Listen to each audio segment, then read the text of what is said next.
What's up, you beauties? Welcome to High and Wide Radio, episode 35 of season 5. My name is Jim Iacovone, and I'm joined by Travis Ballinghoff. Jack Smith will be with us in just a little bit. Before we get to this episode's topics, if you're watching live on YouTube, please be sure to hit that subscribe button and set alerts for future shows. And if you're listening as a podcast, make sure to listen to us on Apple Podcasts or Spotify. If you haven't already, make sure to subscribe to future shows as they become available to you. And they will become available to you the second we upload them. You can find all of our social media links in one place at hoo.be/HW Hockey, or just head on over to our site, hwhockey.net. I'll be putting out a quick top 10 mock draft. I'm going to try to get it out tomorrow. I'm waiting for a couple more quotes to put in the article, but that'll come out tomorrow. What's tomorrow? Thursday, Friday at the latest, right? The NHL Draft is less than a week away, Trav. So we have a lot to talk about. We do have a guest joining us about in a half an hour, Mr. Peter Harling of Dobber Prospects and Dobber Prospect Radio. But we do have a plethora of topics to get to before we have our guest on. Flyers got new uniforms. We're definitely going to touch on that. Patrick Sharp and John LeClair have been hired as what do you remember the positions exactly? Were they just advisors? Special advisors. Special advisors. So I saw that Patrick Sharp's going to be more with player development. John LeClair, I think, is just going to be, around. Is kind of the idea that I got. Is that the same kind of idea you got there? Yeah, so I guess we'll jump right into it. Like Patrick Sharp, I love this hire. Yeah. Young guy, kind of played in the old school and the new school. And, I'm thinking firsthand experience from this guy. He was a talented young player that the team that drafted him, they gave up on him a little too soon. Goes to a rebuilding Blackhawks team, develops into a star player, wins 3 cups. I don't know how many 30-goal seasons he had, but there were quite a few of them. Good two-way hockey player. So I just feel like when he's on the player development side, he's just going to be able to offer so much firsthand experience on just different ins and outs on how the professional hockey thing goes and how to be a pro and, okay, don't get too high, don't get too low. So I'm all in on that. And a young guy kind of little fresh air to the scene in my eyes. Yeah, and that's what the people wanted. They wanted fresh faces, guys who haven't been with the organization for the last 50 years, I guess, right? The first thing that obviously cropped up were former Flyers. Patrick Sharp played in no more than 60 games, right? So that was kind of weird that cropped up. Oh, of course, it's a former Flyer. And he spent his whole career in Chicago. John LeClair, Flyers legend, right? I think is the last American to score. Actually, I don't know if this is true. I got to go look it up. But back-to-back 50-goal seasons. Is it back-to-back-to-back? Oh, I don't know. Hang on, guys. Sorry, let me look this up. Sorry, right off the bat. I'm trying to think of guys who could have done it since him. I don't think Kane did it. I don't think Matthews did it. Yeah, back-to-back 50-goal seasons, followed by 2 40-goal seasons for John LeClair. Let me check Austin Matthews real quick. I don't think he scored 50 3 times in a row yet, right? He said 40 a couple of times. Yeah, you're right. 1 year. It's 61, so that's it. So I'm pretty sure John LeClair is at least the last American to score back-to-back 50-goal seasons. Have to fact check that. If you're watching live, feel free. Give us a hand. Be part of the show. So I'm okay with these hires. As a John LeClair fan, it's nice to have him back around the team. Patrick Sharp, it sounds like he's here to handle player development. Flyers are going to be, they should be investing all that they can into player development. It sounds like they're actually going to do this rebuild. And who knows how long it's going to take. But even if you're not rebuilding, you should be focused on player development, right? Team like Tampa Bay, they're good. They're a powerhouse. They were focused on player development. They found Braden points in the 4th, 5th round, whatever. So I'm happy the Flyers are focusing on player development. I'm perfectly fine with Patrick Sharp, John LeClair. The less we hear about these guys down the road, the better, So the LeClair one, I will be honest. I think that one's a little bit more of being really close friends with Keith Jones. I think that's really why he got the job. I'm not against the hire because, in Flyers land, we've heard so much about the advisor role lately, where like that's not really supposed to happen. Like they're just supposed to be like, "Hey, we're thinking about trading for Rasmus Ristolainen. What are your thoughts?" Okay, yeah, we're gonna do this. Okay, yep. Like it's supposed to be that simple, I think, Yeah. where it's like, well, Holmgren, Clark, and Bill Barber had like way too much say on like actual moves and coaches and different things like that, where it kind of got out of hand the last couple of years. So I think one, it's not supposed to be that way. So I kind of get why fans are a little like optimistic about this, like John LeClair not having any front office experience, Patrick Sharp not having any front office experience, but like you also have to start somewhere to get that front office experience. You have to start somewhere in a small advisory role. I think that's a good thing. And I actually hope Sharp has a pretty big hand on things just because of what I just said, the firsthand experience and things he can provide. But I don't know. The LeClair one, I'm a little on the fence of. I don't hate it. I don't love it. At some point, you are going to have to bring in some people who actually do have some front office experience. Tried doing some digging around over the last week. Like, is Paul Holmgren still part of the organization? Is Bobby Clark? Is Bill? Like, are these guys still here? Dean Lombardi, who won 2 cups in the last 10 years. Like, did all these guys just get fired? Did they get pushed up? Like, I haven't been able to figure that out yet. That I'm very curious about. Yeah, that's interesting because with all this information coming out and all these, supposedly good and new things, we didn't really hear what happened to those guys, right? That's a good point to bring up. Maybe they were ushered out quietly kind of thing, or are they still sitting in the background? I do believe that there should be some, and guys, don't take this in the way that I think people are going to take it. I do believe that there does need to be some form of representation of your past, right?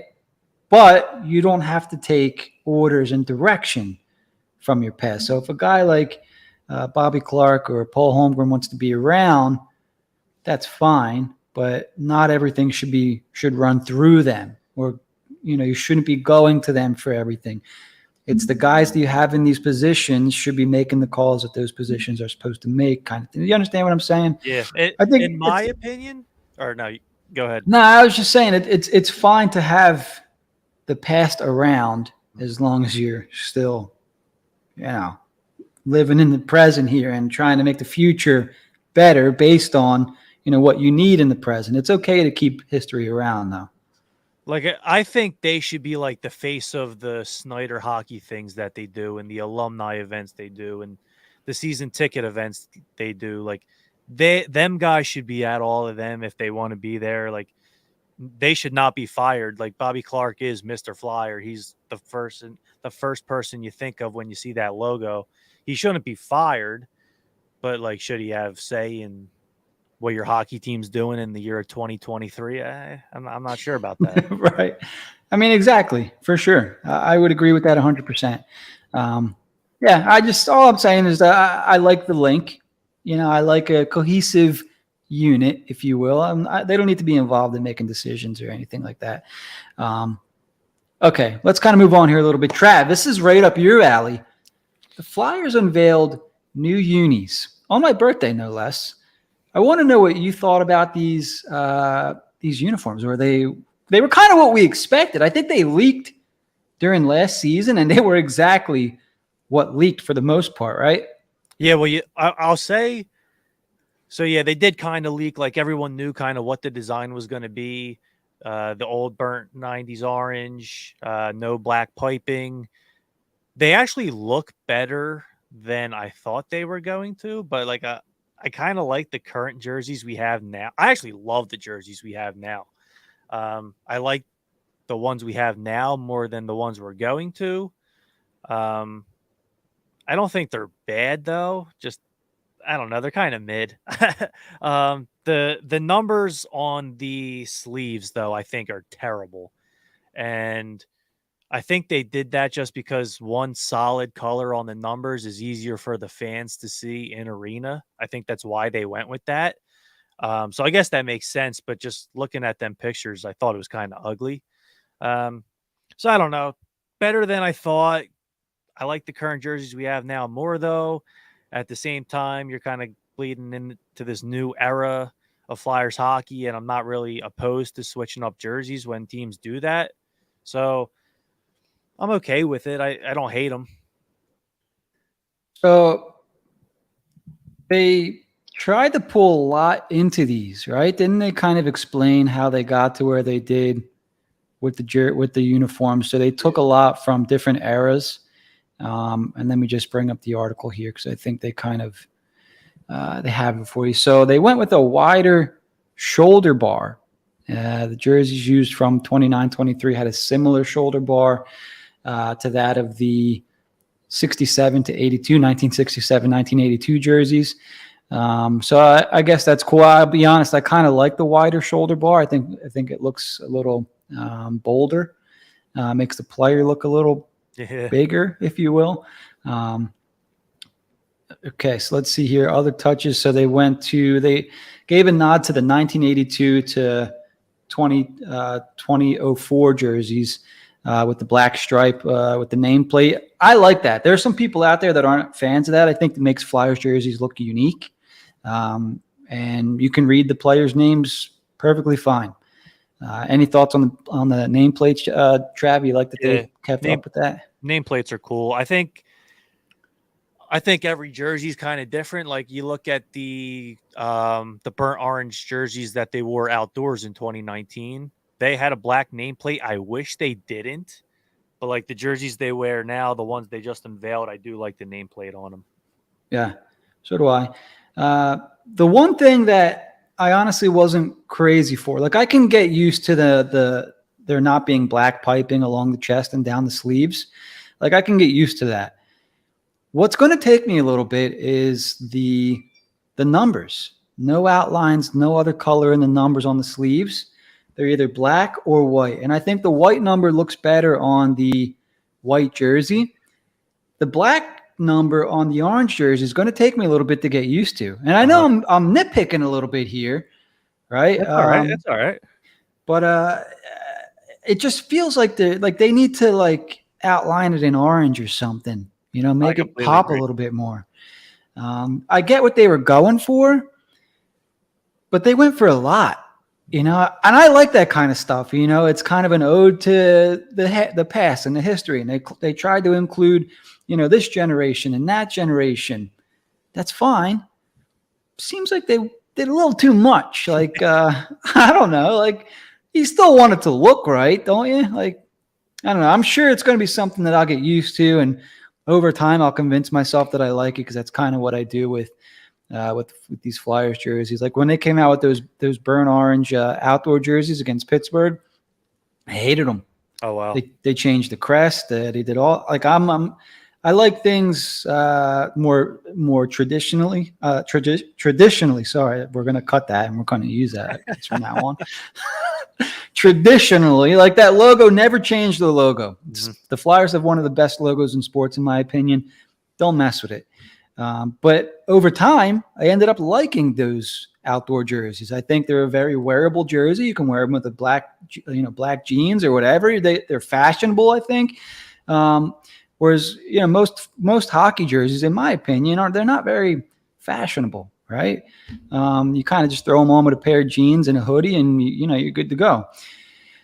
But yeah, I actually love that 2019 burnt orange one. Yeah. I actually own one. Take a guess on who it may be. I'm going to go with Drew. You give me one more guess? Yeah. Forecheck. No, wait. Nolan Patrick signed. Get out. Yep. Uh-oh. Sorry. Dog Odin's coming in. Yeah, sorry. False alarm there. The UPS guy just rode by, I guess. And yeah, that's Odin's best friend. So, all right, we got a comment here from Shadow 3X. Dave, the jerseys look like something that would be given out on a promotion night. What about it makes it look like that for you? Is it the jersey number? Because that's what kind of does it for me. You know how you get these somewhat knockoff jerseys and they you could just tell it's knockoff because the numbers look weird. Mm-hmm. That's kind of what popped out to me. I'm like, Well, now you can buy the knockoffs because they look just like the regular jerseys, Yeah. I kind of agree, like what you just said. Like, I can get used to the not black piping. Like the jerseys we wear now don't have it, and I think they look really good. But like you saw all the people doing like the photoshops of like what it would look like if it looked so much better with the black piping. Like why didn't they do that? Honestly, Yeah. at the end of the day, I wish they wouldn't have did this from this century or generation and that from that. I wish just completely brand new jerseys. I wish that's what they would have went with, but I don't know. I think I would have been okay with that too. Whenever they change up, because in my opinion, the Flyers we've been lucky. They've had some.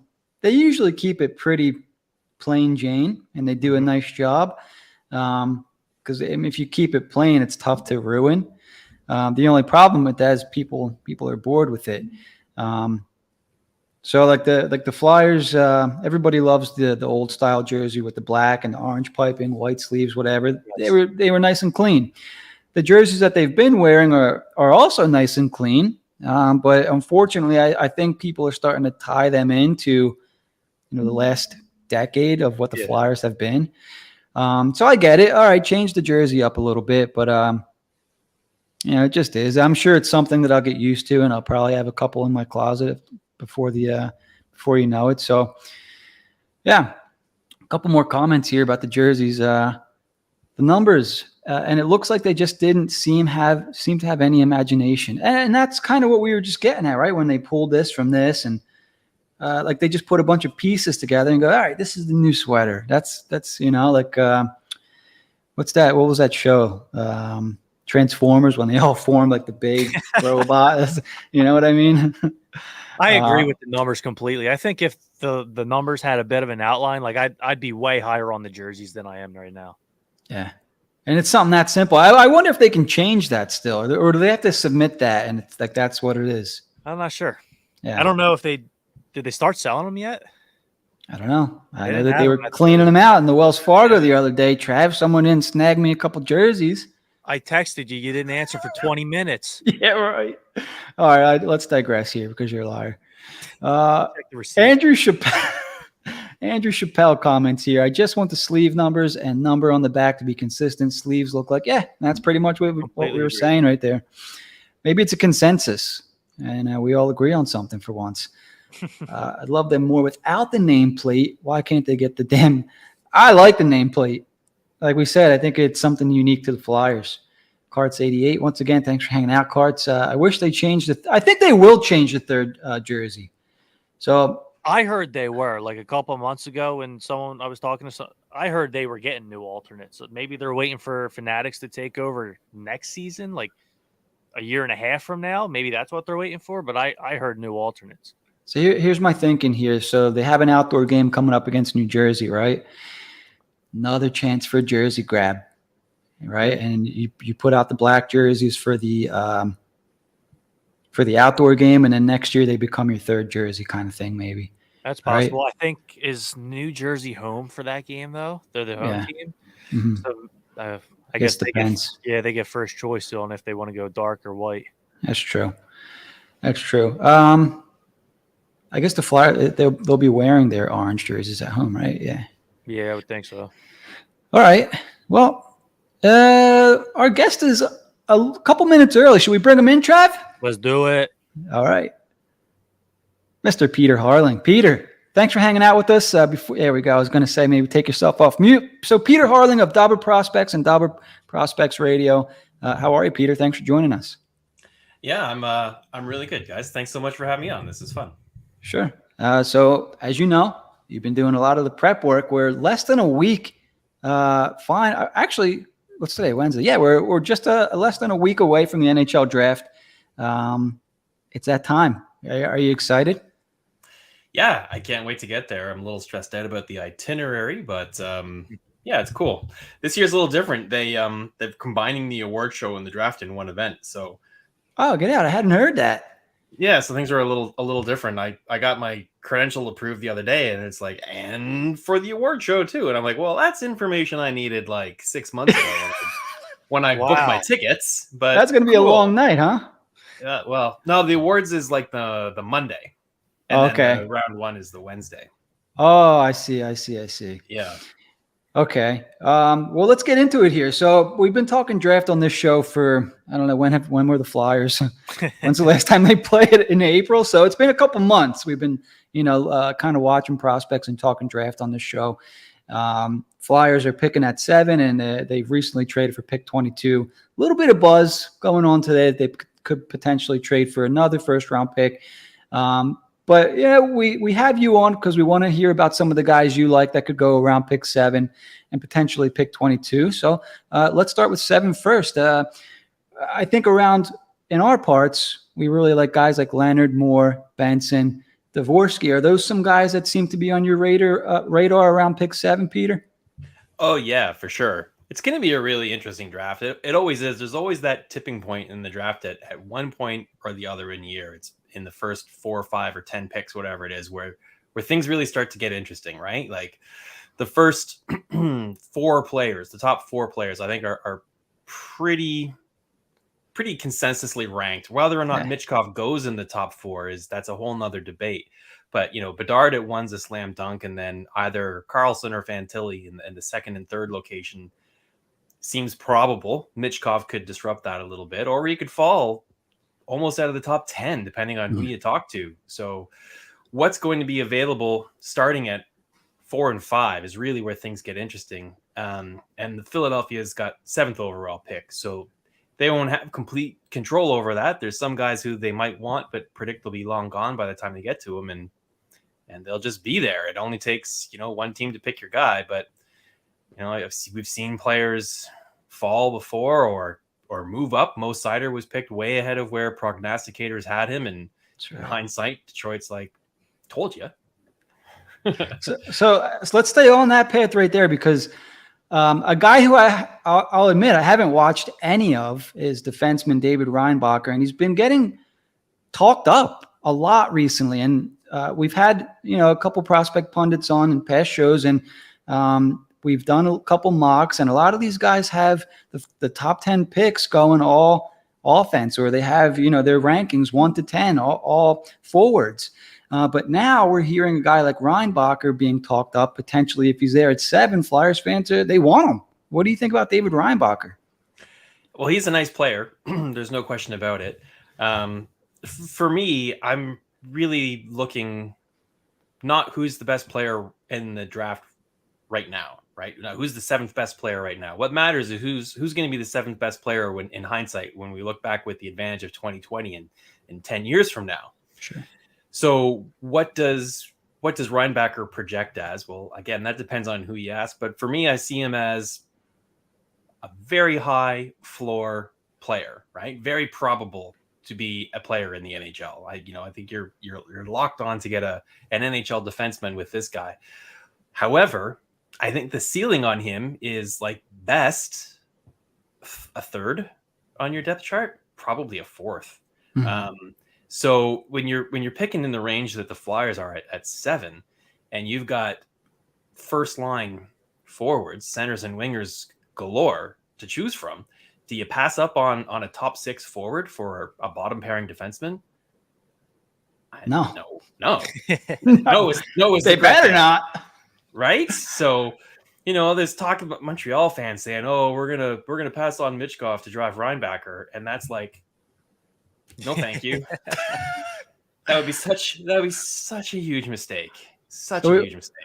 Flyers fans will have PTSD flashbacks to when they passed over Caulfield, not once, but twice. They ended up drafting Cam York, who I think will turn out to be a pretty solid defenseman. But the opportunity to draft Cole Caulfield, and if they do it twice, if they do it again this year, and like you said, this draft is so loaded with forwards, to draft a defenseman 7th would be a little crushing, I think. You could spend the whole night talking about players that teams missed on in the draft, like Jason Robertson. He's one of the top 10 players in the NHL. He was a 2nd-round pick. Like, every team passed on him pretty much. So, hindsight's very, very clear. I'm curious who you think will be the best defenseman who comes out of this draft. Well, if everything breaks right for him, I think it could be Dmitry Simashev. I mean, the guy's 6'4" and skates like the wind. And what did we? Who just won the Stanley Cup? And look at their defense, right? They're all tall, they're all mobile, and there's been a bit of a trend in the NHL over the last decade where it's all been about transition, right? Like making quick transition from defense to offense, and having defensemen that can facilitate that has been the number one priority. And size be damned, right? Like 5'10", cool. If you can intercept the pass and then collect a loose puck in our zone, whatever, and then instantly turn that into transition and hit the winger that's breaking down for a breakaway or a 2-on-1, then that's what we want, right? And I think lately the pendulum is starting to switch back the other way, and teams are like, yeah, we like that. That is still important. But if you can do that at 6'4", I got all kinds of time for that. Mm-hmm. And so those guys are unicorns. So if you can find one, you got to draft them. You can't trade for those guys. For sure. For the listeners, Simashev is a 18-year-old Russian defenseman, 6'4", listed at 201 pounds. He's a left shot defenseman. Is that correct? Yeah. Okay. Yeah. So big body D. Flyers fans would love that, for sure. So like Michkov, the trick with him is he's Russian, right? There's the Russian factor. Yeah. And he's under contract through 24-25. So there's a bit of a risk there. I mean, he's very raw, and he's going to take years of development. So the fact that he's not going to be available to you for several years doesn't really matter. What matters, though, is he's playing in Russia, and you're going to have like zero control over his development, over what coaches are telling him to work on, how much ice time he's getting, what league and level of competition he's playing against. You got like no say in the matter on that with the Russian players. So that's a little unappetizing, right? Like, this is a player that needs development. He needs coaching, and whatever the right formula is for him, it's going to make the difference between if he's a star defenseman or not. Absolutely. So Simashev's over there until 2024, 2025, you said? That's right. Or was Michkov? Simashev too? Yeah, Mishkov's got 3 years remaining. Wow. And it's the same deal, right? Like, yeah, you got no say in how they deploy him. So I had no idea about that on Simashev, and it's funny because fans are, and rightly so, fans are a little bit turned off by the whole thing with Michkov. But you talk prospects with some guys, and they have no problem drafting Simashev, and knowing that the situation is somewhat similar. I don't know. Someone like me, I would take the shot, take the chance. Yeah, it worked out just fine for Minnesota with Kaprizov, right? Like, he came over and kicked in the front door. And you're getting a bona fide superstar. Yeah, for sure. Totally agree. That kind of leads into the next thing I wanted to talk about. Like, how early is too early to take a shot on Michkov? Number 1. Okay. I like that because I think he's the second best player in the draft. Me too. Consensus. But not by a country mile, though. Right. Yeah. Like, if Adam Fantilli is your consolation prize, you're doing all right. Yep. Right. That's a little bit better than some other drafts consolation prizes. Like, I don't know who went after Crosby. Was it Bobby Ryan? Yes. I think this will be a better consolation prize than Bobby Ryan. No slight to Bobby. He was a fine hockey player. From Cherry Hill, New Jersey. I did not know that. Well, so it's like a kind of a joke around these parts, because whenever the Flyers played him, it was always mentioned during the telecast, from Cherry Hill, New Jersey. Like, all right, we know, like, every time we play him. Right. Yeah. All right. So there's a couple guys that I want to talk about in these top 7 or 8 picks. Yeah. 1 or 2 we really like.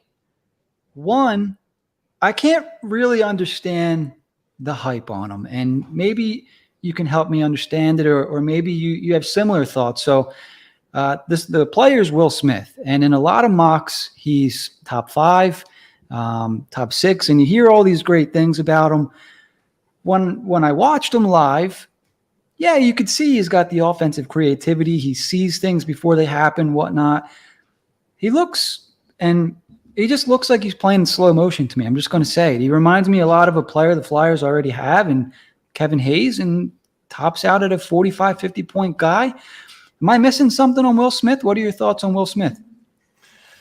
Well, I think he's a dynamic offensive player, right? Like he's got things going for him that you can't teach. His hockey IQ, his hockey sense, whatever you want to call it, is upper level. And his playmaking ability, and he's a dual threat, right? He can score or make plays. So goals are at a premium at the NHL at all times. And this is a guy that can either score them or create them. So there's a lot of appeal with that. And he can make some pretty electric plays too, right? Where he's going to make the highlight reel and sell some jerseys. Kids will love him. He'll do some fancy dangles and whatnot. The concerns would be that he lacks some physicality, right? Like he's not going to go in the corner and dish out the puck. That's someone else's job. His skating is just okay, right? Like it's not a liability, but it's not an asset. And as he moves up in higher levels, if his skating doesn't improve along the way, then that can become detrimental to his ability to produce at the NHL level. But having hockey sense can really compensate for a lot of things. And that's one of the attributes I think is most important with prospects, because you might not be the fastest skater, but if your hockey sense is very good, then you don't have to win the race. You can just go where the puck's going to be and meet it when it gets to you, kind of thing. And just make yourself available for passes. And instead of throwing pucks into corners where you have to go and retrieve them with your teammates, you can hold up and just make a smarter play and maintain possession. So there's a lot to like about him. There's a few risks. I like the fact that he's going to NCAA. I think that is a really good career development path for him. He'll play 30, 40, whatever it is, games per season in the NCAA. They only play on weekends for the most part. So you have a lot of time to hit the gym and lift some weights and add some bulk and work on his skating and address the areas of concern that he has. He'll be playing against college players who are older than junior players, right? They're 19 to 25 or whatever the range is there. So the competition will be big and strong and fast. So the adjustment to American Hockey League or NHL shouldn't be that as drastic as necessarily it would be in the USHL or junior. So he's going to Boston College. I think he's going to have a year, probably 2 at college. I think before he's signing his pro contract, and right after his sophomore season would be when I would really think about putting pen to paper on him. And he's got upside like the Ducks' Trevor Zegras, where he's a very similar style player, and as long as you have a roster that can support that kind of player, where you've got some guys that maybe are a little bit better in their own zone, have a little bit of size to insulate him that way, then I think he could really shine. And I don't think it's too soon to pick him, in the 4-5 range. Okay. Yeah. So that's kind of what we were looking for, just in the event that, he did fall to 7 and the Flyers did end up taking him. I feel a little bit more comfortable with that. And, the consensus, because I've asked that question to, most of our guests that have come on, and it's been mostly the same thing. I shouldn't feel this way about Will Smith if he's there at 7. I should be happy. So yeah, it's great to have guys like you on that can see this kind of stuff and tell people like me.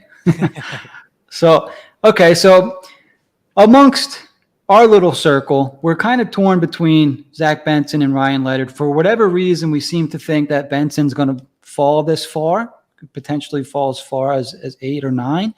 Can you talk a little bit about Zach Benson, a little bit about Ryan Leonard, and in which ways they would benefit the Flyers if they took him? Yeah, so Benson's a good player as well. Depends on who you talk to. He's been a riser, and Cam Robinson from Elite Prospects says this guy's going to slip out of the top 10, and someone is gonna walk away laughing with this guy. So it depends who you talk to about Benson. For me, Ryan Leonard would be a magical fit in Philadelphia. Like, I agree. He's a Broad Street bully. This is a player that Flyers fans will adore if they can get their hands on him. And then look at what just happened in the playoffs, right? You got Matt Tkachuk, who basically willed Florida into the second round all the way to the Stanley Cup Finals, and was playing with a broken chest that caused him to step aside. That is insane. And that's, I'm not saying he's going to be Matt Tkachuk 2.0, but there's a lot of similarities there where he's a gifted goal scorer, high offensive player.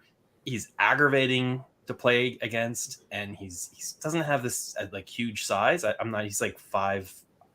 I think I saw 5'11". Yeah. Off the top of my head, I think 5'11". So he's not Milan Lucic big, maybe more Brad Marchand big, but man, those are the guys that, and his compete level and his will to win is undeniable. And I think there's going to, like, the NHL GMs are goldfish. They've got like 10-second memories. Who just won the Stanley Cup? That's how you win hockey. Let's do that. Right. So right. Matthew Tkachuk was very, very in everybody's face recently. And I think there's a lot of people who are going to be interested in tall, mobile, transitional defensemen and the next Matthew Tkachuk. I think Leonard might go 5 for that exact reason. It wouldn't surprise me. I mean, once you hit 5, like, you've got 15 more players. That wouldn't surprise me. Yeah, it's very interchangeable throughout, and it'll be, mock drafts are a total waste of time this year. I agree. It is funny because depending on it's like every other week things kind of change, right? You don't, like, it could be one thing.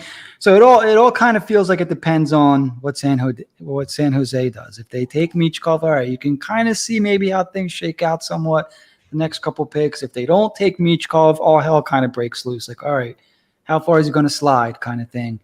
And if he's there at 7, fans are either going to be ecstatic or they're going to be like, how do you pass over Michkov at 7? But yeah, Ryan Leonard, he's been the guy that I've kind of been watching, especially on Team USA. And when I watch him, it's like, whoa, this guy has parts of his game that translate to the NHL, I thought, now. And, you've been hearing the Tkachuk comparison a lot. I would love Ryan Leonard here. I got to say that, we love the Broad Street bully comparison, but there's people out there that you probably pissed off when you said he's a Broad Street bully, right, Trav? Like, there's a section of the fan base is like, no, we can't have any of that here. Get that out of here. So let me ask you guys a question. I'm really curious about this, if you don't mind. Yeah. I don't live in Philadelphia, but it seems to me that the Flyers and their fans have always embraced the be as competitive as possible, win now. No tanking is for losers. Rebuilding, no thank you. But lately it kind of seems like there seems to be a little bit more appetite, where Philadelphia's maybe kind of been in that murky middle.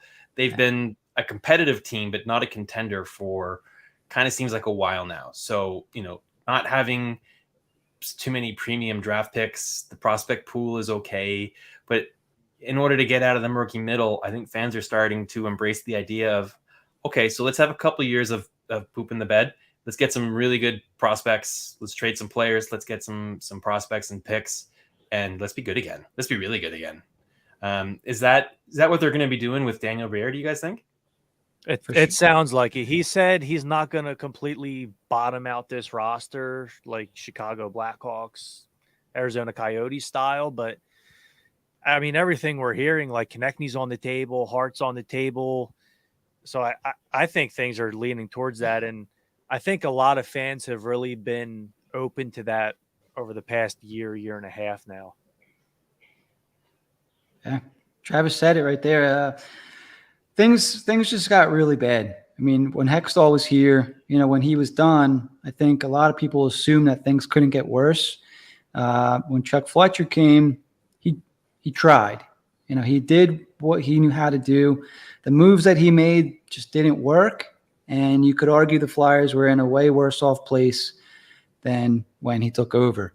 I was part of that fan base that was, no, you can't tank. There's other ways to do it. Boston Bruins are an example.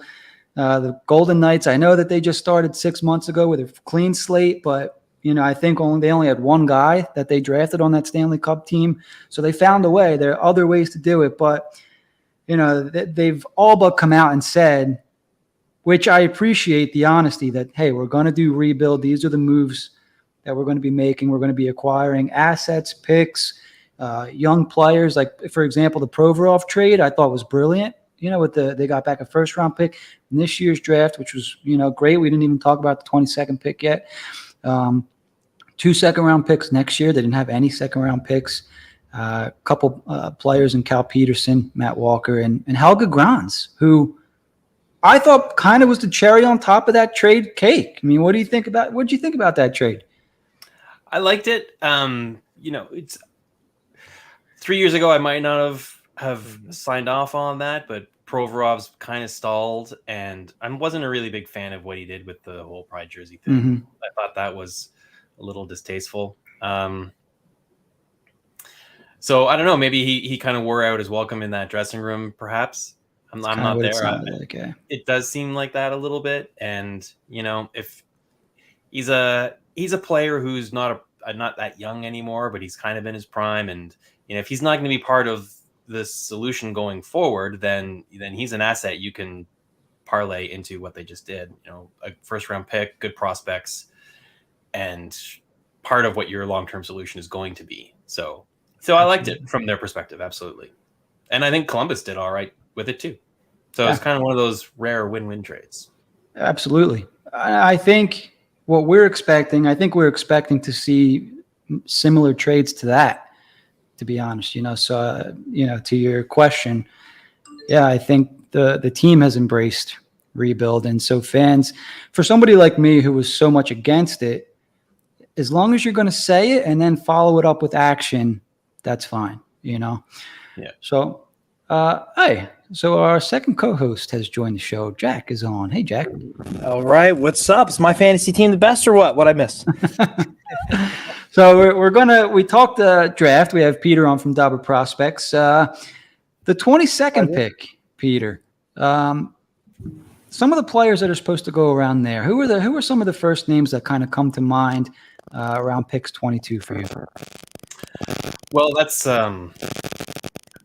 there's going to be a wide range of players who might be available there. Kind of like what I was saying earlier, where after the first couple picks, all bets are kind of off. It becomes a little unpredictable. And in this range, you get guys who could be gone 10 picks before or could be in the second round. But some players who, I've got the 16th and a later pick in my fantasy league. So some of the guys I'll be looking for in this range would be guys like Daniel Boot, Shimishev, Matt Wood, Quentin Musty, Oliver Bonk. Those are some guys who are on my radar that I kind of like in this range.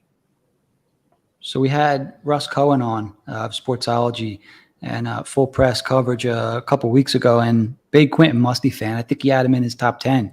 Is he underrated, or is he being slept on, or what don't we know about Quentin Musty? So he's a left winger from the OHL, and he's got good size and he's very good offensively, but there's some warts to his game. So I wouldn't say he's necessarily a boom or bust, but I don't think the boom is that high and I don't think the bust is that low. Okay. But he's a pretty divergent prospect. Most people have him in the first round, but not too many people have him in the top 10 like Russ does. And Russ puts in the work. He knows what he's talking about. So, if Russ says it, interesting. Yeah, if Russ says it, then I got all kinds of time for that idea. Exactly. And I like him. There's just some skating and hockey sense and positional defensive concerns, but you can fix most of that stuff. I mean, Jason Robertson was a terrible skater, and like when he was in his second season in the OHL, first and second season, even it looked like he was wearing ski boots, not skates. Like, it was bad. But he looks pretty good now. I would say so, yes. Figured it out. How about a couple center prospects? A couple in particular in Callum Ritchie. So Ritchie's also an OHL player for Oshawa Generals. Mm-hmm. There's a lot of people who really like him, and I've seen him play a couple of times, and I don't think I'm quite as high on him. Okay. He's kind of like Reinbacher. I think his NHL floor is pretty high, but I don't think he'll ever be a first line player, right? So in the first round, don't you want to kind of go for players who are going to be at the top of your lineup? Like that, you picked them at the top of the draft. They should be in the top of your lineup. And there's lots of guys in rounds 3 through 7 who you can take shots at to fill out the bottom of your roster, or guys you can claim off waivers to feel like NHL teams can get bottom pairing players pretty easily, but you can't get those guys so easily that are your top pairing players. So the first round, I would kind of restrict it to, even if I flame out and miss, I'm still going to take a swing at a guy that could pay off big for me. I love that mentality. I know Jack and Trevor, that's all they say. You got to go swing big or go home. So the other player that I kind of had in mind played for Sweden. They're in the U18 tournament. Otto Stenberg. I believe he captained Team Sweden. He's a guy that I kind of had my eye on. He had a really good tournament. Could be a possibility at 22. Maybe it's just a tad too high, but I was curious of your opinion on Otto Stenberg. I don't have as strong as opinion about him as some of the other players that we've talked about. I mean, he's probably a first round player. But for me, he wouldn't be. There's probably some other guys who I'd feel more confident in taking, especially at 22. I mean, first round, all right, yeah, probably. But 22, I think I could see teams picking him there, but I wouldn't. Okay, fair enough. Okay. Yeah. Trev, Jack, do you guys have any questions for Peter? We're coming up on a half an hour, and we'll let him run. Well, Jim stole all my questions about Musty and Cal Ritchie and Simashev. I like all three of them guys. That's kind of who I'm looking at in the 22 range. Yeah, the only one I'll throw out there, just because he gathers some steam and he probably won't be there at 22 from what I'm hearing, but I'm going to ask about him anyways. Where do you sit with Nate Danielson? Yeah, I'm sorry. I think if Philadelphia wants to pick him, it's got to be at 7.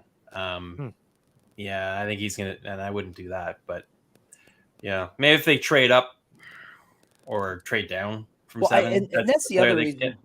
Yeah, that's the other reason why I threw it out there with all the rumors going around today, how there's a Flyers trade coming literally any second, so who knows. But originally it was 7, and everybody was kind of like, where's this guy coming from? So, but these rankings, I mean, I got 4 different list ups. They are all over the place, like after the top 10, essentially. So it is really interesting. Yeah, I mean, I guess the last guy I'll ask about, just because I want to get a defenseman out there, is Tomas Willander. I've seen him all up and down. Where do you stand with him? He's a good skater. That's probably the part about his game that I like the best. But I think he's not in my top 5 for defensemen. Probably a first rounder, someone who might be available for you at 22. How do you feel about the defensemen in general in this draft? A lot of people are, certain players are catching steam, forcing their way into the top 10 in a lot of mocks. But then if you ask a different set of people, they're saying that there's no top defensemen in this draft. They're mostly top 4. I really don't know what to believe. I see a lot of tools I like, but who really knows? So how do you feel about the defensive core this year? Well, it's a forward draft for sure. There's a lot of good defensemen in it, but none that are at the high elite caliber that we've seen in previous drafts. Like I was saying before with Reinbacher, I think he's, best case scenario 3-4 guy. But what puts him higher on a lot of people's lists is his high probability of making it to the NHL, right? Like he's a nice safe pick. You could pick someone like Gulyev or Simashev, and they have a higher upside, but they're further away, and there's a little bit of risk with those guys too, where they just might not pan out because they're so raw. Oliver Bonk is a player I really like for the London Knights. I think, every time I've seen him play, I've been impressed, and he's impressed me in different ways too, right? Like his offensive game is underrated. His defensive game is good. He's got good size. His mobility is good. Just every time I watched him, I liked him more. If he just had a mullet like his dad, he'd be awesome. He's got NHL bloodlines. Yeah. One of the best names in the draft, right? Bonk. Oh, I liked his dad too. Bonk I thought Daniel, he was good then, back in the day. Bonk and Daniel Boot. Yeah. Okay. Anything else, boys? Peter, thank you for your time, Peter. You do great stuff, great work over at Dobber. I mean, we all use it. We use it for fantasy, obviously. We use it for prospects. You guys do great stuff. Thank you for taking the time to hang out with us. Well, thanks for inviting me. I really appreciate it and had a good time. Have a good night, boys. Yes, sir. We'll talk Thank you, soon. Peter. Take care, You too. Peter. Thank you. All right, there you go, ladies and gentlemen. Mr. Peter Harling of Dobber Prospects and Dobber Prospects Radio. Make sure you go give them a follow on Twitter and check out their stuff. They do great stuff over at Dobber Prospects. Jack, I know you had some fantasy questions you wanted to ask there. We kind of hit our time limit with Peter. I didn't want to keep him too long. I saw him sipping on the White Claw over there. Don't worry about it because to explain our rules and then my roster and then my grievances will take an entire podcast. So it's all right. You want to trade down from pick 1 this year? I'm considering it, It's too early for him on your team. Yeah, that's why. That's why I was considering. I just wasn't sure. There we go. Yeah, so. We getting into this already? Okay, so it was interesting stuff hanging out with Peter there. So he said a lot of the same things the other people that we've had on have said. The Flyers are going to get a player, it sounds like. Doesn't matter who it is. Obviously, it sounded like to me that Peter liked Ryan Leonard a lot there. I mean, he kind of glowingly spoke of him. But if the Flyers do happen to draft a guy like Benson or somebody else at 7, they're going to get a hell of a player. 22 kind of seemed a little bit more murkier, if you ask me, no?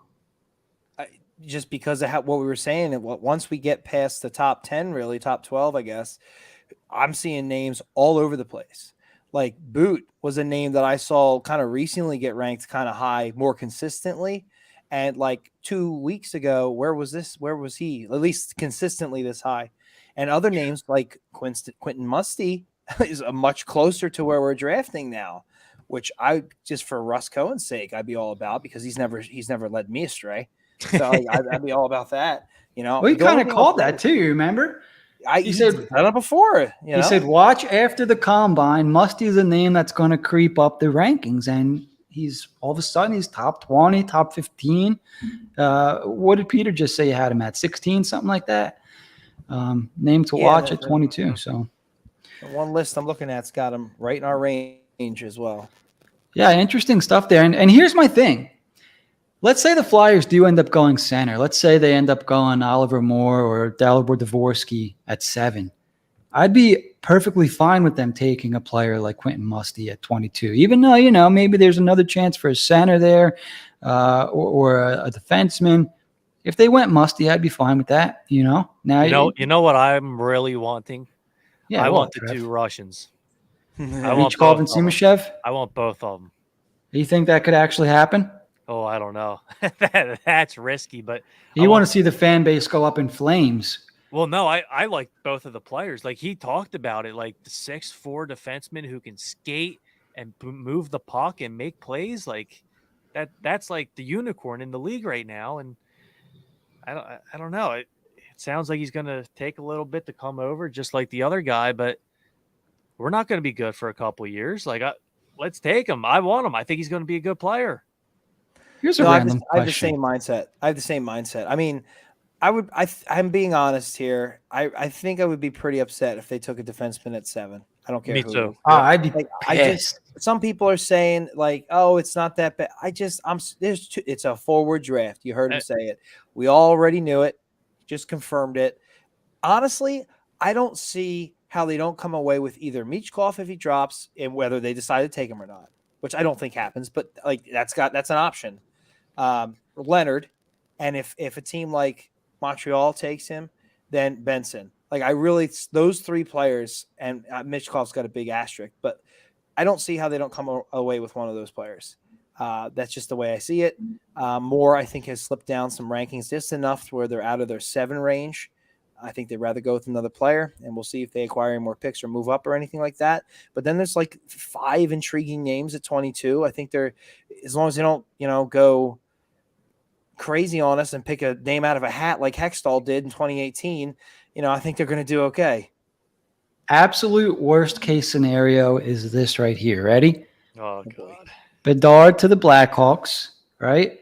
Fantilli to the Ducks, Carlson to the Blue Jackets, Michkov to the Sharks, Leonard to the Canadiens at 5, Benson to the Coyotes at 6. Yep. Now the Flyers have to make a choice. Do you take Will Smith? Right? Now think the they draft is should. hard right off the bat. I At think least they for will. me. I would prefer Smith over Dvorsky. Or a defenseman. I do too. I agree with that. I mean, it could be a lot worse. I think Smith goes 4. I hope he does. Because I want those other players. But if we wound up with them, it'll be typical Flyers fashion, very polarizing. But I at the end of the day, I'd be okay with it. That's what I'm going to be watching for. Like if I'm going to be like white knuckle in this thing, I'm waiting for Will Smith to go. That's my chip I need to see fall. Right? I need to see him go at 4, 5, or 6. Because then you're right. That means Flyers are getting Michkov, Benson, or Leonard. I'm not gonna lie. When Michkov does go, I am gonna get a little like a very similar feeling to where we didn't win the lottery, but more realistic or less realistic because I knew we weren't winning the lottery. But like this, there's a chance, but not really. So I'm kind of gonna be, oh, there it goes. You know what I mean? There it goes. I like the doubling up on the Russians. I'm all for that. I'll wait it out. I don't care how long it takes. Peter even said without hesitation, right, Trav? What did you ask him your question specifically? Who's the best defenseman in this draft? Because I really like Sandin Pellikka, and I agree with you guys. Like, there's no shot I'm taking the D-man at 7. I think whatever forward we take at 7 has a legit shot to be a first-line player in this league and a damn good one. You look at the defenseman, like, I really like Sandin Pellikka, but I don't think he's a 1. And every guest we've had on here doesn't even think he's a 2. Everyone thinks he's a second pair guy. So you cannot take a guy like that at 7. And like you just brought up, he thinks Simashev's the best defenseman in the draft. We're hearing a lot of Reinbacher lately. Like, where's that come from? This so Reinbacher strange. stuff. People are watching highlights and they're just posting them. And they're like, don't sleep on him. I'm not. I'm past that already. Anyone that we've had on is like, yeah, he's a good top 4 guy. Not one person has said he's a 1 or a 2. We've heard at best a 3.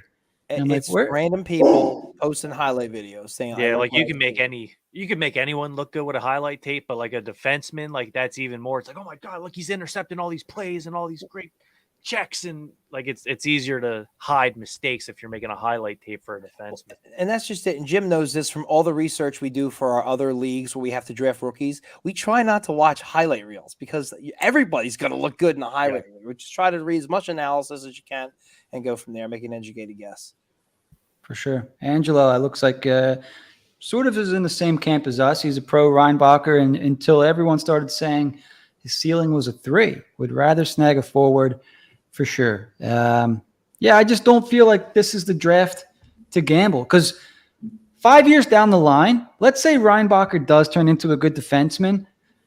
No one's going to blame you for picking one of these forwards over Reinbacher, right? Oh, they will. They will. I mean, that's fine. I guess, you'll always have those people. But if you go Reinbacher over some of these forwards and Reinbacher turns out to just be a 3rd or 4th guy, somebody needs to lose their job. You know what I'm saying? Like I'm wondering if Detroit takes him. Like they did Sider? Like we just said, like mock drafts are dumb, and I completely agree. But like this is really like the first draft I've gotten into in a couple of years. So I might wait till like Tuesday and actually make like a top 10 or something, but I'm leaning Detroit for him. I don't know why. Oh, there's your Sider comparison right there from Carts. He's good. He's similar to most Sider, but I'm not sure he's much more than a 2. And so you can get guys that can be 2s later on in this draft potentially. So I have a question for you guys. So I know obviously in this draft, you're drafting 1 to 4. You're taking best player available, right? And that's usually a pretty good draft strategy. I got a question, though. The Flyers are somewhat, I don't want to say loaded because trades can happen, but they have guys like TK, Farabee, Tippett. If you want to count in Atkinson. Who am I missing? Help me out here. Allison. It's been a while since I looked at the roster. They have a plethora of wingers. Their weakness right now is center, and it'd be nice to have a couple capable right-handed defensemen. In this draft, you have guys, as we mentioned, guys like Oliver Moore, who, yeah, maybe he's fallen down the rankings, but he's still up there in some others. He's still going 8 or 9, potentially even 7. Some guys have Flyers still taking them. The Flyers have a need for the center position, right? Ryan Leonard is a player that is not a center. He's a very, very good winger that a lot of people want. If you have the opportunity to take a center like Dvorsky, Oliver Moore, I think Benson can play center, but is most likely going to be a winger, right? Do you factor that into your selection? Like, let's say Leonard and Moore, let's say they see, I don't know how to even explain it.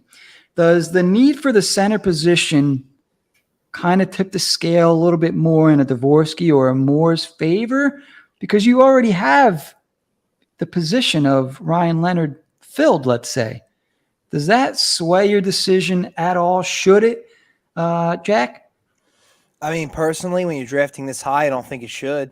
I mean, this guy's not coming up in 2 to 3 years. Your needs could be different in 2 to 3 years. I think Danny Briere just proved to us that he's willing to wheel and deal plenty. So and lack of talent on the roster, they need to just get best player available.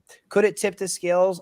I guess. I can't say no for sure, but I want the best possible player.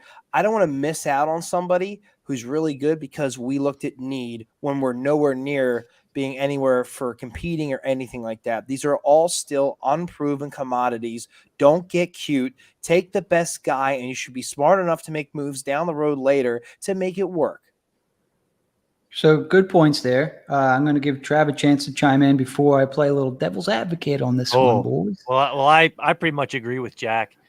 Like he said, the needs now are going to be different than they will be in 2 to 3 years when he's in the NHL probably. Is Cam Atkinson going to be here? Is Travis Konechny going to be here? Joel plays both sides of the puck, both sides of the wing, excuse me. I like Wade Allison's talent. I don't think you can rely on his health. The coach doesn't really like him. So I have no problem with taking a right wing. Yeah, I mean, it's just you take whatever the best player, whatever player your scouts deem the best and have highest on the list is who you go with. So I had an argument. You guys did a good job of kind of nullifying it before I even could say it. But, we talk a lot about the Flyers. They will draft a player and try to turn him into what they need, right? Like they're weak at center right now. And they go draft a Cutter Gauthier, who's a left winger, but they would like to make him into a center kind of thing. And, whether that kind of stuff actually contributes into stunting a player's growth and stuff like that. Because I didn't grow up playing hockey, but I would assume you have to learn the ins and outs pretty meticulously at this level. You have to know where you got to be, who you got to be covering, where you got to be in the offensive zone, yada, yada, yada. I don't know if it's that much of a transition where it's going to throw off a player's development, but don't we want the Flyers to draft these players and play them in the positions that they need to be playing in and draft the positions that they need? Or, we're just going to keep sitting here saying the Flyers don't have centers, the Flyers don't have any right-handed defensemen when they're sitting right there, and here we are, I'll speak for myself, clamoring for another winger when we have Owen Tippett, we got Tyson Forster coming up through the ranks, Joel Farabee, Travis Konechny could be moved, Cam Atkinson maybe coming back. I mean, the Flyers they're fine at winger. Why do we need a Ryan Leonard? Draft a center, right? Get somebody going with Frost here. Does that change anything for you guys? Are you still like best player available? Start moving guys out for a center. Go find a center.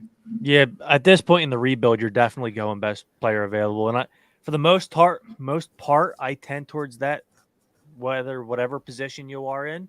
I guess if we were kind of closer to the end of this rebuild, I could see the point more. It's like, okay, well, we need a center who's going to be in the NHL in 2 years, and that's going to be the difference between a wild card and a cup contender, or like the 20th range to a wild.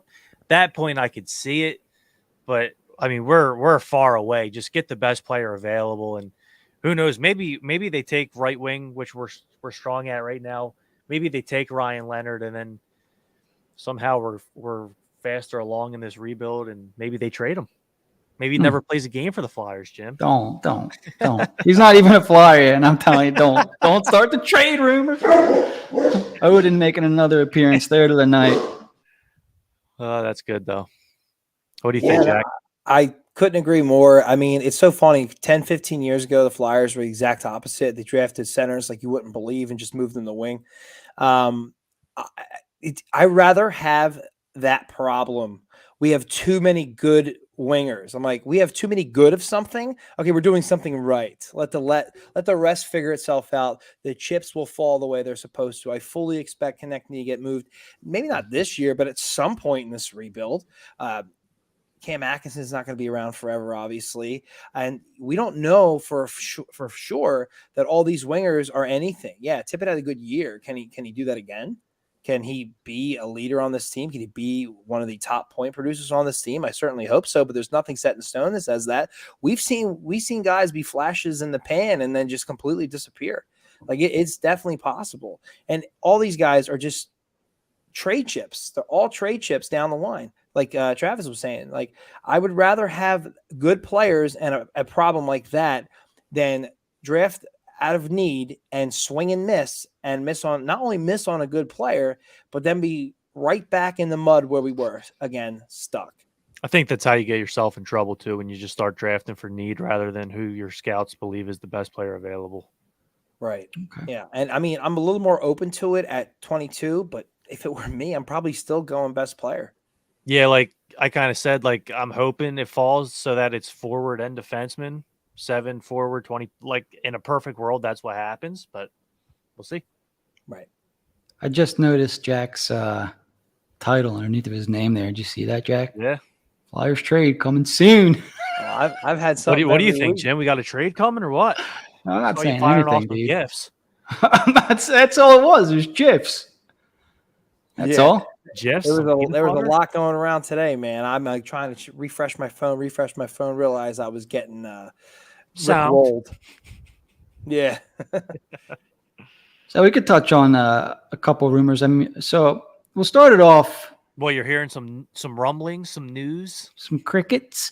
So we started off today on Twitter talking about Travis Sanheim. All right, somebody tweeted something about him, and I think you guys know my feelings and thoughts on Sanheim. I just don't see it. Like I don't see anything with Travis Sanheim. Like, all right, he's a good puck carrier. That's what I get when I ask, okay, what do you guys like about Travis Sanheim? Even on Twitter today, they'll find fancy ways of saying this guy is good at skating with the puck. You know what I mean? He is good at it, though. Sure. When he wants to be. And that's what was said. Yeah. That's what was said. He's good when he's assertive. And I'm like, well, can we get that, maybe all the time? Is that too much to ask for 6.5, whatever he's making million a year? Can we get consistent assertiveness? Like, what are you waiting for? Like, what's going on? Because when he's not assertive, he's a very, in my opinion, average defenseman. He can't shoot. He doesn't play power play. There's reasons, and I don't want to make this all about Travis Sanheim, why I'm not crazy for him. He mentioned, I think last week, Winnipeg was kicking the tires a bit. I put out a quick rumor corral article, put all the rumors in one place, whatever, and I kind of did a little dig, and Winnipeg was interested in Sanheim at the trade deadline, apparently. So it makes sense that they're still kind of circling around. And then was kind of texting around today, and his name came up again. There was a team associated with it. I'm not going to say it, but they're a Canadian team. It was interesting. Things got weird on Twitter for like a half an hour, didn't they? Like everybody was saying something's coming, yada, yada. I'm like, I haven't heard dick over here. What are you guys talking about? Everybody but like some of like I didn't hear anything from Anthony Sanfilippo. You know what I mean? Like I didn't hear anything from the top dogs, but like everybody else was like, oh, I'm hearing everything under the sun. Get prepared yourselves, buckle up, let's go. And then nothing. And apparently it's been like that. Like it was like that Monday. It was like the Tuesday. We noticed it on Twitter today. And then they kind of backpedal a little bit, which is I don't really care. It's understandable. It is what it is. It's literally the start of silly season, so I'm not going to be too hard on anybody. But on Sanheim, I just wanted to add, the way, and I don't know if I heard this on Merrick or 32 Thoughts or somewhere in the metaverse. I don't know. 32 But Sharks. they were saying the free agent class this year, if you look, is pretty weak, Yeah, it's trash. especially defense. So teams are looking at this like, would you sign Travis Sanheim in free agency to an would be 7, but like an 8-year deal for what it's worth? And on one of like a reputable source who I can't remember, it was I think it was like, Frank. I think you do. What's that? Was it Frank? I honestly think can't so. remember. I think I don't so. want to misquote somebody. So, but it was basically like, yeah, they probably would. And I personally, and I'm sure you guys agree, find that a little ridiculous, but maybe that's just with there not being much out there and a lot of moving and shaking at the GM position and, a couple coaches' jobs may be on the line going into next year, that maybe somebody bites. And if I'm another team and I'm looking at Sanheim, I'm like, maybe I can fix certain things with him to make him more consistent. How do I marry myself to him for 8 years though, for that price? It's not like it's not like 4.25. It's above 6, and the cap refuses to really go up like it should. It just we're being told something new every year. It maybe goes up $1 million. But Bettman is just laughing his ass off every offseason with these GMs and the cap. So that's where I struggle with seeing it happen. But if somebody gets desperate, it really only takes one team.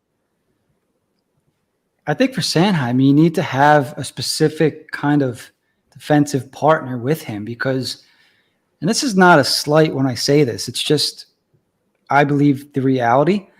There's a lot that he can't do. Okay, he carries the puck. He can help create offense this way. Can't shoot.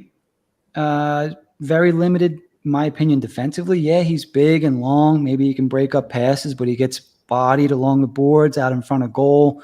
Can't count on him to be, to box out, that kind of stuff. I would say that his biggest weakness is that you can dump the puck in his corner and no, you're getting it back. Exactly. I think that's why they traded for Ristolainen, because when he was in Buffalo, that was like the only thing he could do. So they were like, all right, well, let's match these strengths and weaknesses. And I guess sometimes it works, but not enough to be really effective. And well, you're reading my mind. Like, legit stole my thunder right there because I'm saying, what kind of defenseman do you pair him up with? You pair him up with you say that because I listened to Fletcher's interview on 32 Thoughts, and a lot of what he said, besides blaming almost everything on Niskanen's issue and COVID, was they were chasing replacing Niskanen. That was more for Provorov, but also Sanheim's replacement. And you saw what they gave up for Ristolainen. So I think that's exactly why they brought him in here. You thought they were going to replace Sanheim with Ristolainen? No, find him a partner. Oh, right. So they're still looking for Niskanen's replacement. They just right. So when looking for a team to potentially trade Sanheim with, you need a big body dude, a defensive defenseman that can shoot. Because if you can't shoot, you don't have to worry about shots coming in from the point when they're out there. Do you know what I'm saying? Like, you have to look for a specific type of defenseman to pair him with. Otherwise, offensively, you don't have to worry about dick with this defensive pairing because he ain't getting shots to goal, right? He's going to have to come down low. He's going to have to skate the puck into the zone. Very, in my opinion, one-dimensional to defend unless his D partner has a bomb. And it's funny that you guys are talking Risto because as I'm saying that, I'm like, well, now it makes sense to why they traded for Ristolainen, and then they tried to make him into this defender. You know what I mean? He's got the bomb shot, big body, wins battles in the corners, physical guy. Who knows? Maybe that's a pair that still happens. Andrew, I don't know what it is with you and the Phantoms tonight, dude. I don't know what you're talking about. I guess you want Sanheim in the minors. Yeah, I guess so. So interesting stuff there. You guys kind of read my mind. What else, you guys? I didn't listen to 32 Thoughts, so I've really no idea what he said. I think Konechny came up or something like that. Did you guys hear anything? You want to chime in with that? Well, the last 40 minutes was an interview with Chuck Fletcher that they did a couple of days ago, and he didn't really bury anybody. He did say there were a lot of off-ice issues, and I think that was kind of things that have already come out about the medical staff and that kind of thing. But, I mean, he didn't bury anybody. He's still getting paid by the Flyers, and I don't think he wants to lose his money. Well, if he wants a future job too, man, you can't. Well, that was can't be pointed doing out that shit. before the interview. Oh, And he really? asked- one of his last questions that was asked was like about all the different voices in the front office. And after hearing that like disclaimer, he's still being paid by the team. I'm like, he can't answer this truthfully. He's going to make it seem like it's truthful. He's no, absolutely not. No, I didn't really go off on my own. We were a collective group, but there was not different cooks in the kitchen. He didn't use those words, but like he alluded to that. And I'm like, well, if he can't answer truthfully, he can't answer this question. He cannot. Right. He'll lose all his money. Well, So I was wondering. I threw that out. I was wondering if he did answer that truthfully, because he said we were always in consensus, and a lot of times it was unanimous on the decision. And I have a hard time believing that. see, I kind of do, just because I think of all the dumb moves we've made, and you got Paul Holmgren giving his 2 cents about everything, and they're asking these advisors, should we trade a first-round pick for Rasmus Ristolainen? Yeah, I'm sure they were all down with that. Realistically, I can see them having that conversation and being like, we need to get Sanheim a partner, and we need a big body defenseman who has a bomb, who's available, and that's probably who they obviously stumbled on, and they overpaid to make sure they got him. And I mean, that I could see. I feel like that offseason there was a lot of agreement, but it's some of the after COVID and also after that season was a disaster where I think things got muddled. And there's no way Briere wanted to agree with anything, especially when he was brought on board. Like, he was ready to rebuild. You could tell by any interview he's given. He's like, we need to do this now. So, I mean, I feel like when the handcuffs are off, it would be I think it'd be a much different answer, but I also believe the timing of what you're talking about was their distension in the front office. Going into that season 2 years ago, they probably thought things were great. They got Ellis. They got a partner for Provorov. They went and they got Ristolainen. They got a partner for Sanheim. They threw in Yandel. They threw in Brassard. I could see them all agreeing on that. And to be honest, I kind of did too. I was like, okay, they definitely overpaid for Ristolainen, but you got to do that sometimes. Like, it's whatever. We'll see if it works out. Hopefully they can make it work. But it was more so after that disaster of season and this past season. That's where I'm like, there's no way that everybody was on the same page. There's just no way.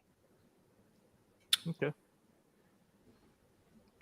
I had a Sanheim point I wanted to bring back up. Still want to talk about your boy Sanheim. I think he's never back on that. I think you like him. He wanted to give him a point to help his point total. So he had a point. So you guys were talking about unanimous moves, and Ristolainen came in, so it just was, popped into my head. Unanimous move to give him an extension?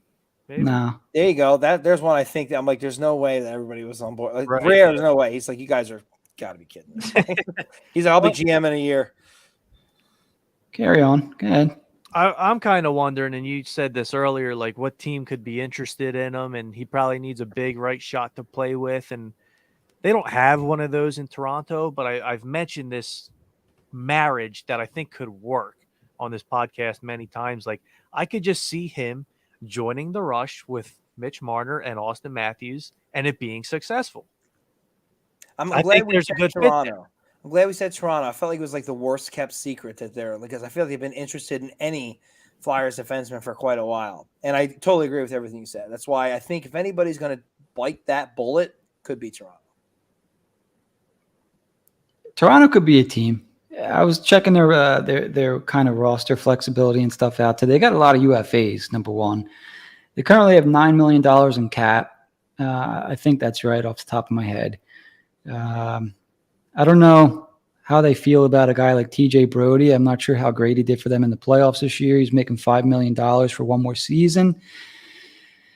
He's been getting a lot of shit lately, and I think he's a good shutdown guy who just kind of had a bad season. Now, is that because he's getting older and it's going to turn into 2 bad seasons on a 3?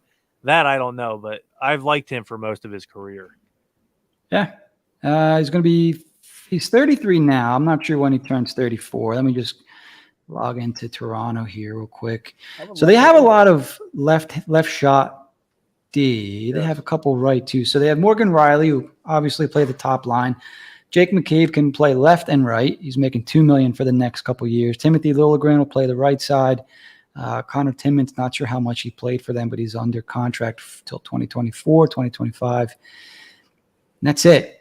You're looking at 6 defensemen under contract for next season with Eric Gustafson, Justin Hall, and Luke Shen, all UFAs and all over 31 years old. So Sanheim would be an infusion of youth if he was traded to Toronto. He would play on the left side, I would assume second pair. Brody has a modified no trade clause, and the only reason I mention Brody is, he comes back $5 million for 1 year, trade deadline candidate for next season. Flyers are weak on the right side. Maybe they send DeAngelo with Sanheim. I don't know if they can fit him in there, but who knows? Toronto was almost every player that's available from our team that Toronto could be. They could use Hart. They could use Konechny, because I know Nylander's probably on his way out of there. Just for cap purposes, they could use all our defensemen. It makes, except for maybe Ristolainen, but it makes too much sense. There's a deal to be made there. There is. Could have been it. Who knows? Maybe we got the wrong player, but I'm sure that Toronto and Briere are talking. Well, every time a name pops up, whether it's Carter Hart, Travis Sanheim, a team that's connected or somehow ends up being brought up is Toronto. Or they'll say Canadian team, in which I go, okay, they mean Toronto. So we'll see. I think a lot's going to happen between now and next Tuesday is the draft, the 28th, right? Wednesday. Oh, so, okay, we're a week away. So the 29th? Oh, no, next Wednesday's the 28th. All right. Yeah, it sounds like there's going to be a lot of stuff going on. A lot of – who do you think gets traded first, Trav?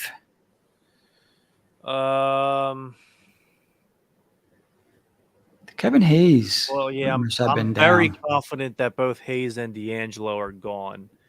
And I'm not so sure about Hart, Konechny, or Lawton, who are the other guys in the rumors, and Sanheim.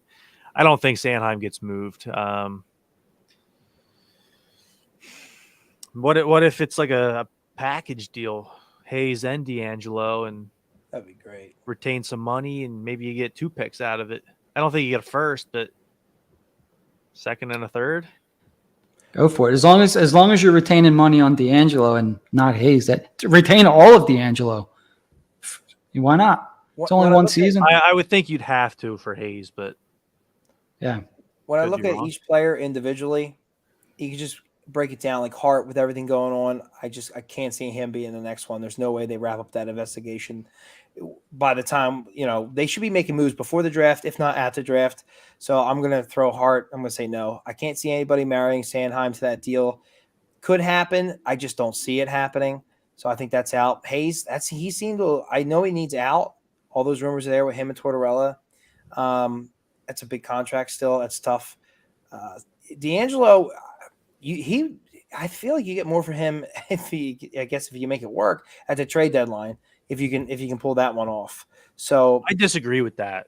You think more now? I just feel like he was. I think you would want him. I think you'd want him from game 81, just so you have time to teach him your system, because we all know he's not very good in his own zone.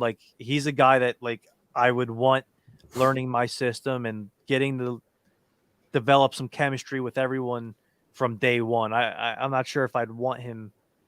I like Tony, and I think he's a good player, but he's you need the perfect situation for him to succeed.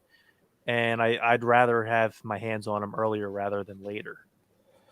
Also, if you retain 50%, I mean, it's a $2.5 million cap hit. That's really good for Tony DeAngelo, in my opinion. Yeah. Yeah, I don't know. He's so one-dimensional for me. I don't know if it matters all that much. Maybe it does. His best work was when he was making $1 million. But again, he's got bought out, so it doesn't really matter. It's more so that the trade deadline is just silly. The picks that get tossed around. Flyers, I remember them buying goofy players for first-round picks and being like Christopher Stieg, jeez, they gave him a first for that and a third. Come on, man. I see stuff like that. That makes me just think all it takes is one. It just takes one stupid G. And Briere is aggressive. It's not going to be Fletcher sitting on a trade for JVR 2 weeks out thinking he can do better and then come up empty. So I do think that. I mean, really, there's no way to know. But that's my thought process with that. More about how crazy it gets at the deadline. I'm going to add on quickly to Jim's little thing there. Those were the days.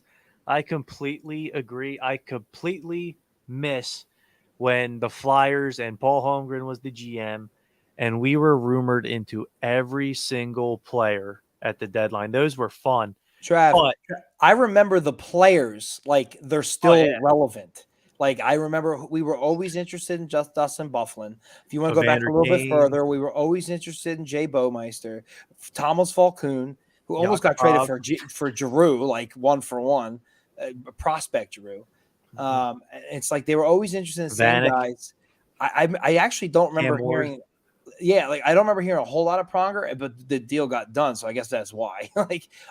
Did you say what's his name? I think you brought him up earlier in the podcast before I joined. He's from Cherry Hill. Oh, Bobby Ryan, yeah. He was another one. He was another one almost every offseason, and they got moved to Ottawa. I felt like Jonathan Bernier. Trade. Yeah, Bernier. Oh, God. When we were talking about backup goalies, like getting moved, like he was always like, it kills me. It's unbelievable. But the guy you mentioned, Thomas Cabriolet, if you want to go back to like 2008, like he was always being named. Like I just remember they were always in on people. He was always wheeling and dealing. He gets hate, and I don't understand it. I do understand that the end of Holmgren's tenure was a little rough, but I think there's an explanation for that. But I don't want to get into it. The first half, pre-Pronger injury and post-Pronger injury, completely different in my eyes. But right. The guy you just mentioned, Chris Versteeg, I could not stand him. I hated that trade. I didn't like him as a player. He had no chemistry with Mike Richards at all, and Peter Laviolette would not go away from it. But I actually like Versteeg now. I follow him on Instagram, and he's always posting videos of him like yelling at his kids, and it's hysterical. It's hysterical. I just wish I could have. We were doing a podcast for that long. You could see how positive I was as the Flyers fan. That I looked at a trade like that, knowing it was an overpay, and was like, "We can make this work." I like what he did in Chicago, yada yada yada. And I was so positive back then. It's unbelievable. It's night and day now. Now, if I saw a trade like that now, I'd be right outside with my sign. Like, oh my God, man. I was saying that to my friend the other day. I wish 32 Thoughts was around back when we were good, and like we were just saying, all these different rumors were around in the Carter and Richards days. Like, missed out on some great content. Yeah. Oh my God. You imagine how much fun that would be too. If it was us trading for the Konechnys and the Harts and the Provorovs instead of getting rid of them all. Man, think about it. They finished dead last, got screwed out of the first overall pick, but still they went to the Eastern Conference Finals against Pittsburgh next season. They added Briere, Tiemann, and Hart all in one offseason, probably more is slipping my mind right now. It was unbelievable. Like you could do that back then. This contract situation was a little bit different. It was still a hard cap, but you could sign guys for like 15 years and have like 8 of those years be I remember that. League minimum. I mean, the Devils did it with Kovalchuk and got penalized for it, which ended up going away. But I still remember those crazy contracts. Sorry. Yep. I think the last of those contracts were signed by Fletcher with Suter and Parise. I used to call him the only GM dumber than Holmgren. Because at the time, I was not a Holmgren fan. Now time's passed, and I realized, okay, the first half was awesome. The second half, not so much. No, that was like the first offseason when Fletcher or Holmgren, I started questioning things. I'm like, you let Jágr walk for this chant, and yeah, we really needed Suter. Parise would have been great, but like Jágr was so good here. Like, why? Yeah, that was the offseason. Everything went downhill in my eyes. Right, and you let too many guys walk and replace them with Bruno Gervais and Rusty Fedotenko. Dude, when they re-signed Fedotenko because of how much I hated him from the 2004 Eastern Conference Finals with Tampa, I was like, "Are you effing kidding me? This is the asshole you're bringing in." Like, I was very upset. He married his junior billet, the woman who used to take care of him. As weird as that is. Really? Yeah, heard he's a very strange guy. Yeah. Oh my goodness! I don't know how to respond to that. Yeah. Wow. You know what? Screw that dude. Hopefully, the viewers and listeners stick around and hear that little nugget. Yeah, that's an interesting one. Cost us a cup. We're scoring timely goals, being a fourth liner. So I'm glad he's weird. I hope people give him shit for it. We are almost an hour and a half into the show. You guys have any packs you want to open for tonight? Oh, I'm out. I'm I'm out. fresh out too. All right, we're all fresh empty. out. Oh, That's it. No, I didn't buy more. I It's forgot. all about the draft. You know, I was like, you didn't get any for your birthday? None. I was just going to Nobody say, no, got you some nothing. I got a lot of golf stuff, but no cards. golf. Yep. And I'm not even good at it. Yeah, Should have came I Monday. got some caddy stuff for my birthday. Did you? No, but maybe I will because Jim needs a caddy. I only wear Yeah. one shoe though. All right, good. Leaning a little left. No, that's only because you got one shoe on. He got the joke. I think you arrived late, but you got it. Maybe I'll watch that tonight. I think that's on Hulu or something. All right. 90 minutes in. We had a pretty good show tonight. Peter Harling, Dobber Prospects, hung out with us for about a half an hour. Make sure you guys give him a follow on Twitter. There's a lot of information. We'll be talking draft at least one more time pre-draft. We have a couple guests coming on. Should be a fun show. We'll tease it with that. We won't announce them yet. Any final thoughts before we wrap up the show, boys? No. All right. I'm going. This is what's going to happen if they don't make any trades. They're getting Leonard at 7, Jim, because I need it to happen. Last time they drafted at 7, and I really wanted somebody, they got that player. That's where that story ends, by the way. You don't see the end of that story. You can figure out who it was. And at 22, I'm going Musty. Yeah, screw it. Who knows? That one's a dart throw. So don't.